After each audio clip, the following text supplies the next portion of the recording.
আর S Bengali ক্লাসরুমে সকলকে স্বাগত। আজকের ভিডিওতে আমি 2026 সালের প্রথম পর্যায়ক্রমিক পরীক্ষার মডেল প্রশ্নপত্র নিয়ে আলোচনা করব।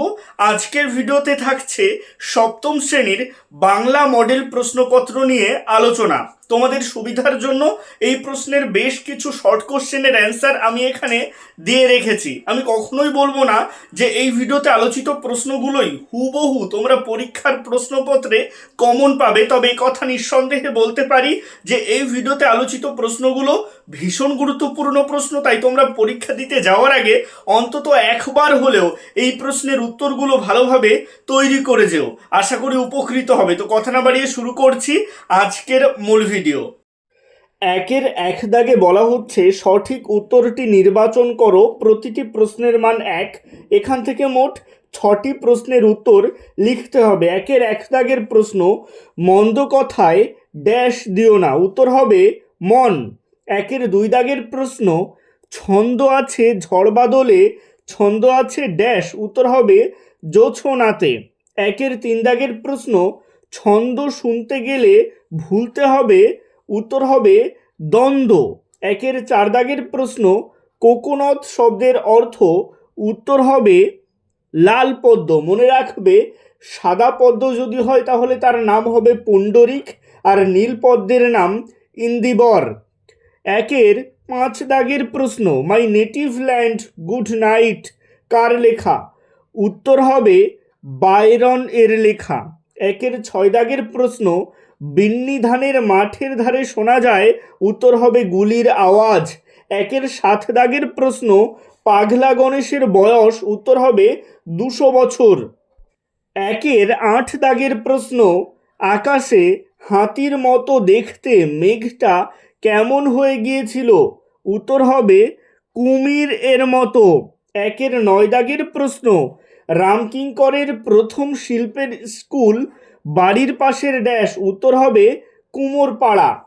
একের 10 দাগের প্রশ্ন, আপন মহিমায় নিজস্ব ক্ষমতায় যে স্তম্ভ দাঁড়ায় তার নাম, উত্তর হবে মিনার। এবারে চলে আসছি দুই দাগে। এখানে বলা হচ্ছে সঠিক উত্তরটি নির্বাচন করো। এখান থেকে মোট 2টি প্রশ্নের উত্তর লিখতে হবে। দুইয়ের এক দাগের প্রশ্ন, ভিআইপি টিভি, এগুলো উত্তর হবে মুন্ডমাল শব্দ। যখন একটা শব্দের প্রথম বর্ণগুলো নিয়ে একটা নতুন শব্দ তৈরি করা হয় তাকে মুন্ডমাল শব্দ বলে। এটা 1 নম্বরের বা 2 নম্বরের প্রশ্ন হিসেবেও আসতে পারে যে মুন্ডমাল শব্দ সম্পর্কে লেখো। দুইয়ের দুই দাগের প্রশ্ন, খণ্ডিত শব্দের উদাহরণ হলো, উত্তর হবে ফোন। যখন একটা শব্দের সম্পূর্ণ অংশ উচ্চারণ না করে খণ্ডিত অংশ উচ্চারণ করা হয় তাকে খণ্ডিত শব্দ বলে। দুইয়ের তিন দাগের প্রশ্ন, হরতাল শব্দটি, উত্তর হবে গুজরাটি। দুইয়ের চার দাগের প্রশ্ন, তদ্ভব শব্দটি হলো, উত্তর হবে কানাই। এবারে চলে আসছি 3 দাগের প্রশ্নে। এখানে বলা হচ্ছে একটি বাক্যে উত্তর দাও, প্রতিটি প্রশ্নের মান 1। এখান থেকে মোট 4টি প্রশ্নের উত্তর লিখতে হবে। কবিতা থেকে 2টি এবং গদ্য থেকে 2টি। 3-এর 1 দাগের প্রশ্ন, শিল্পী রামকিঙ্কর কি কি দিয়ে রঙের প্রয়োজন মেটাতেন, এটা 2 নম্বরের প্রশ্ন হিসেবেও আসতে পারে, ভালো করে পড়ে রাখবে। 3-এর 2 দাগের প্রশ্ন, কার সৌজন্যে রামকিঙ্করের সাথে শান্তিনিকেতনের যোগাযোগ হয়। 3-এর 3 দাগের প্রশ্ন, চর্চার অভাবে মানুষের মন থেকে কোন অনুভূতিগুলো হারিয়ে গেছে। এছাড়াও পাগলা গণেশ থেকে মনে রাখবে যে গণেশ কোথায় আশ্রয় নিয়েছিল। 3-এর 4 দাগের প্রশ্ন, অশোক স্তম্ভ কে দিল্লি নিয়ে এসেছিল। এগুলো গদ্য থেকে দেওয়া প্রশ্ন। এবারে পদ্য থেকে দেওয়া প্রশ্নগুলো দেখে নাও। 3-এর 5 দাগের প্রশ্ন, 3টি শালিক কি করে। 3-এর 6 দাগের প্রশ্ন, কোন মানুষ নরকুলে ধন্য। 3-এর 7 দাগের প্রশ্ন, সহস্র পাখি বলতে কাদের বোঝানো হয়েছে। 3-এর 8 দাগের প্রশ্ন, জলের সঙ্গে তাল মিলিয়ে কারা পাড়ি দেয়। এবারে চলে আসছি 4 দাগে, বলা হচ্ছে সংক্ষেপে উত্তর দাও। এখানে আমি এগুলোর নম্বর 2 রেখেছি, তবে এগুলো পরীক্ষায় 1 নম্বরের প্রশ্ন হিসেবেও আসতে পারে। 4-এর 1 দাগের প্রশ্ন, তৎসম শব্দ কাকে বলে উদাহরণ দাও। তারপরে তদ্ভব শব্দ কাকে বলে উদাহরণ দাও। 4-এর 3 দাগের প্রশ্ন, অর্ধ তৎসম শব্দ কাকে বলে উদাহরণ দাও। 4-এর 4 দাগের প্রশ্ন, মিশ্র শব্দ কাকে বলে উদাহরণ দাও। 4-এর 5 দাগের প্রশ্ন, বিদেশি শব্দ কাকে বলে উদাহরণ দাও। এছাড়াও মুন্ডমাল শব্দ, খণ্ডিত শব্দ, প্রাদেশিক শব্দ এগুলো সম্পর্কেও ভালোভাবে পড়ে রাখবে। এবারে চলে আসছি 5 দাগে। এখানে বলা হচ্ছে কয়েকটি বাক্যে উত্তর দাও, প্রতিটি প্রশ্নের মান 2। এগুলো কোনো কোনো স্কুলে 3 নম্বরের প্রশ্ন হিসেবেও আসতে পারে। এখান থেকে মোট 4টি প্রশ্নের উত্তর লিখতে হবে, গদ্য থেকে 2টি এবং পদ্য থেকে 2টি। 5-এর 1 দাগের প্রশ্ন, মেঘের ছবি আঁকতে গিয়ে খোকন বেকুব হয়েছিল কেন? এই প্রশ্নটাই ঘুরিয়ে আসতে পারে যে প্রকৃতির ছবি ঠিক আঁকা যায় না, খোকন কিভাবে বুঝেছিল। বা এভাবেও আসতে পারে যে প্রকৃতির দৃশ্যের অহরহ বদল হয়, খোকন কিভাবে বুঝতে পারে।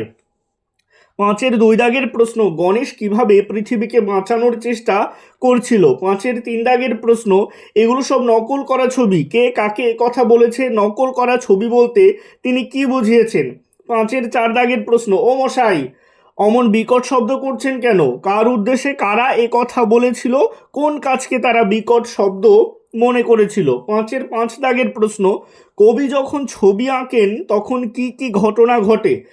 5-এর 6 দাগের প্রশ্ন, এ মিনতি করি পদে কবি কার কাছে কি প্রার্থনা জানিয়েছেন? 5-এর 7 দাগের প্রশ্ন, পদ্য লেখা সহজ নয়, পদ্য লেখা কখন সহজ হবে বলে কবি মনে করেছেন? 5-এর 8 দাগের প্রশ্ন, চিনবে তারা ভুবনটাকে, কারা কিভাবে ভুবনটাকে চিনবে? এবারে চলে আসছি 6 দাগে। এখানে বলা হচ্ছে সংক্ষেপে উত্তর দাও, প্রতিটি প্রশ্নের মান 1। এখান থেকে মোট 4টি প্রশ্নের উত্তর লিখতে হবে। 6-এর 1 দাগের প্রশ্ন, সোনাটিয়া কালিয়ার বনে গিয়েছিল কেন? 6-এর 2 দাগের প্রশ্ন, মাকু কি দিয়ে তৈরি? মাকুর শরীরের চাবি কোথায় ছিল?